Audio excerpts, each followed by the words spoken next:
நெல்லையிலிருந்து நாட்டுப்புற கலைஞர்களை அழைத்து வந்து மதுரையில் பாஜகவினர் ஆர்ப்பாட்டம் நடத்தியது அம்பலமாகியுள்ளது. மேலும் கண்ணகி வேடமிட்டு ஆவேசமாக பேசிய பெண் போலீஸ் கைது செய்ததும் கண்ணீர் விட்டு அழுததால் பரபரப்பு ஏற்பட்டது.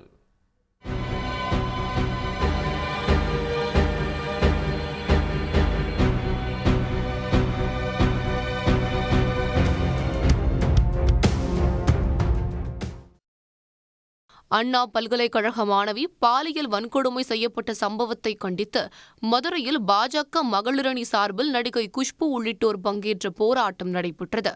அப்போது மதுரை சிம்மக்கல்லில் இருந்து சென்னைக்கு பேரணியாக செல்வதாக அறிவித்தனர். இதனிடையே பாஜக மகளிரணி போராட்டத்திற்கு நெல்லை உள்பட பல்வேறு இடங்களிலிருந்து பெண்கள் உள்ளிட்ட நாட்டுப்புற கலைஞர்களை அழைத்து வந்தது அம்பலமானது. அந்த வகையில் நெல்லையைச் சேர்ந்த நாட்டுப்புற கலைஞர் உமா என்பவர் கண்ணகி வேடமணிந்து கையில் சிலம்புடன் போராட்டத்தில் பங்கேற்றார்.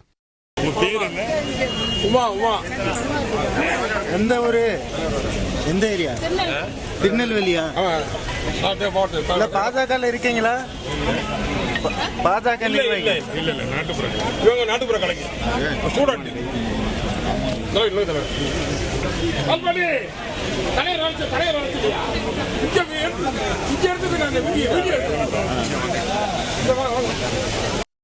அனுமதியின்றி போராட்டம் நடத்தியதாக பாஜகவினரை போலீசார் கைது செய்தனர்.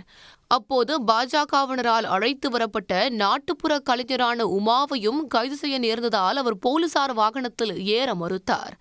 இருப்பினும் போலீசார் கூறியதால் வேறு வழியின்றி கண்ணீர் சிந்தியபடி போலீசார் வாகனத்தில் ஏறினார்.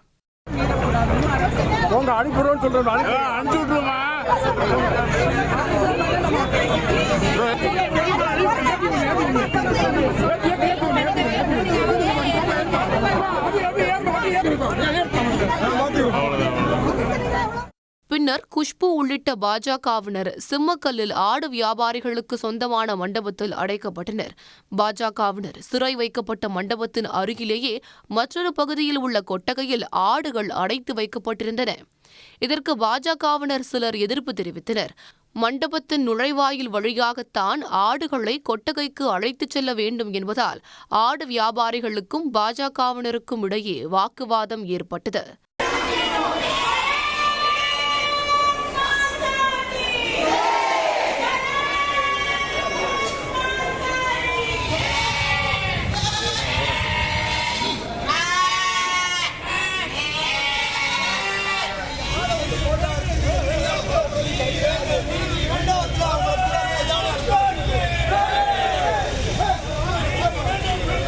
பின்னர் மண்டபத்தில் அடைக்கப்பட்டிருந்த குஷ்பு உள்ளிட்டோர் விடுவிக்கப்பட்டனர். உடனுக்குடன் செய்திகளை தெரிந்து கொள்ள சன் நியூஸ் பெல் ஐகானை கிளிக் பண்ணுங்க.